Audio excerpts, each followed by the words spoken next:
আসসালামু আলাইকুম। দারুণ স্বাদের চিংড়ি মাছ ভুনা নিয়ে আসলাম। ছোট চিংড়ি মাছ খেতে ইচ্ছা করেছিল, কাঁচামরিচ দিলাম মন ভরে ভরে। তো চলুন দেখে নিই।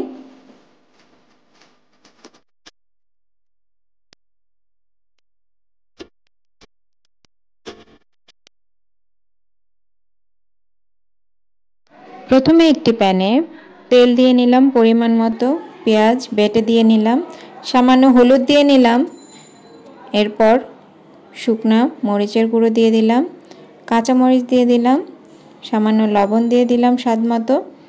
ভালো করে মশলাটা কষানোর পরে নারকেল কুড়ানো বেটে নিলাম। নারকেলগুলো পানি দিয়ে ভালো করে সেদ্ধ করে নিতে হবে, তাই মশলার ভিতরে সামান্য পানি দিয়ে দিলাম। এরপর চিংড়ি মাছগুলো কেটে ভালো করে ধুয়ে তারপর মশলার মধ্যে দিয়ে দিলাম। সেদ্ধ হওয়ার জন্য কতক্ষণ রেখে ভালো করে গুছিয়ে নিয়ে তারপর ভাজা ভাজা করে নেব। পানিটা শুকিয়ে আসলে তৈরি হয়ে যাবে আমার চিংড়ি মাছ ভুনা।